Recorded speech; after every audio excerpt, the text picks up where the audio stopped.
That's a 350Z. Cool. Apparently turbocharging those is really tricky. Because it's difficult to find space for the turbos. In my opinion, if you want to turbocharge one of those, you may as well just, if you have the money and the time and are willing to go through the frustrations of turbocharging a 350Z, why don't you just do an R35 GTR swap? Because they both motors sound the same. The R35 motor is probably going to be more indestructible than the 350Z motor anyways. And then you have even more power potential, and you could even try and get the all-wheel drive incorporated into your car somehow, which also would be good and a lot safer, because the 350Z does not have a good track record of keeping its drivers alive for whatever reason. Obviously, the driver does have to take a lot of the blame for that, but you know, there's only so much you can do. That would actually be really cool, you know, because like an R35 GTR probably makes 500, 600 horsepower to the crank. Drop that in a 350Z, and that's really cool. Because like back in the early 2000s, late 90s, and mid 2000s, that was like the pinnacle power at the time. You know, 500, 600 wheel horsepower was where everyone really wanted to be. Nowadays, with like a Toyota Supra, you want like 1,000 wheel horsepower or more if you're trying to get like an 8-second quarter mile. Or for like a road car, you know, you want the normal like internet standard is 1,000. But back in the day, you know, with Skylines and Supras and what have you, it was 500 to 600. Because back in the day, when people tried to make 1,000 horsepower Supras, you know, people could do it back then. Like, it wasn't unheard of, but people couldn't get them to hook up when they launched them. Nowadays, people figured out how to do that with, you know, really thick and sticky tires, you know, something like a Mickey Thompson or whatever, or those other really big ones. I can't remember what the other brand is, but basically you need really grippy, sticky tires, borderline slicks, and you won't be slipping and sliding and spinning your wheels for like 8 seconds.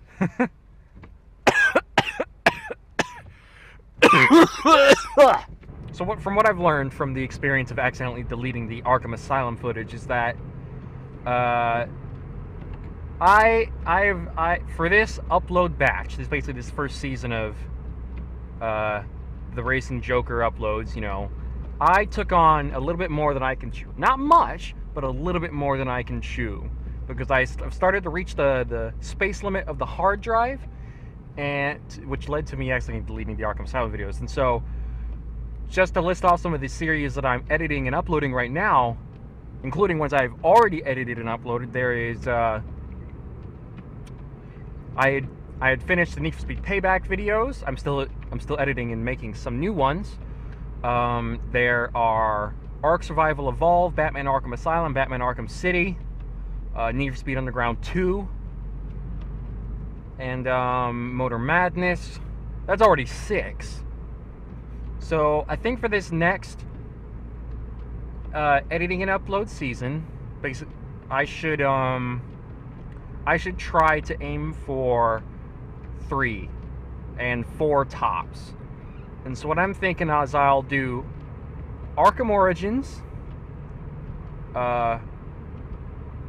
some Ark Survival Evolved if I'm running out of videos by the time that starts, and Motor Madness.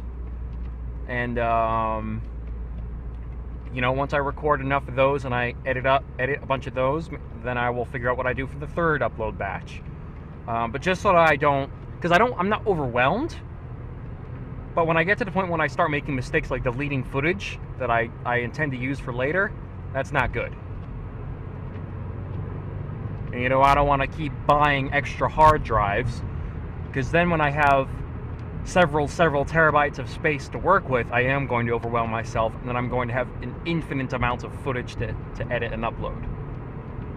Oh, there's also Street Racing Syndicate, so 7 different series. I knew I was forgetting something.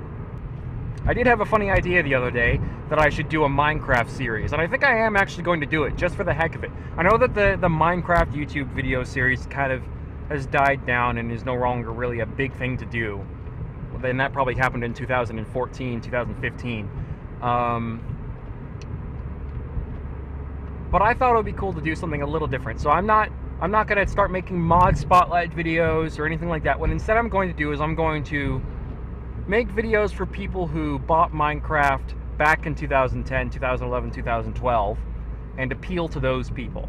So they're not videos that I'm really making to get views, but for anyone who likes the old-timey things. So I'm going to be playing in old versions of Minecraft, old mod packs, old mods, and then I'll play on my own mod pack, and then that'll basically be it. But just so that I have those videos on there for people to enjoy, so that people who appreciate nostalgia and things like that, they can enjoy that. With a little bit of newness flair to... What the Heckingtons? What the hell is going on here? I also don't need my wipers on anymore because it's not raining apparently. What is this guy doing? Oh, he's backing into his thing. My phone just buzzed. Whoa! Looked like you were aiming for the puddles there, but you also splashed me. Aiming for the puddles. Yeesh. I thought I downshifted into 4th, but instead I went into 6th. Oh. I think that's a BMW Z4.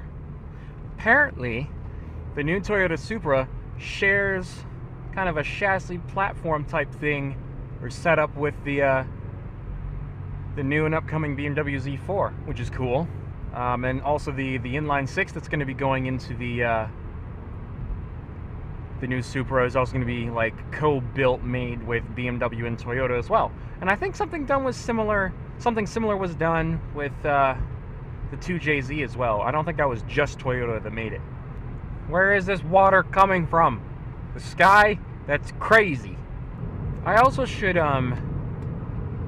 check the inventory of Gateway Classic cars, because if the Skylines are still there, either one of them, I should check to see if they're there, because if I can make some decent looking reviews, I could maybe head over there and use that as like a kind of a credibility type thing to maybe make a review of one of the Skylines. Because one thing I have a goal of is I want to have my first JDM inline 6 be an RB26. I want the first inline 6 from the Japanese domestic market, the 90s, the glory days. I want to drive a Skyline first, essentially. I don't want my first car from that era to be a Supra, like how it is for most people in the US. I want to have the Skyline be first, and then I'll find a Supra somewhere to drive. I'm gonna quickly drive by the house where the other WRX is and show you guys the RX-8 in case you haven't seen it before, because not all of you are gonna watch these videos from start to finish. So let's see if we can... Oh, it might not be there. Oh man. Neither the WRX or the RX-8 is visible. Well, that's too bad. Well, now I'm just driving down a road that I don't need to be driving down. Okay, well, thank you guys for watching, and I will see you in the next clip.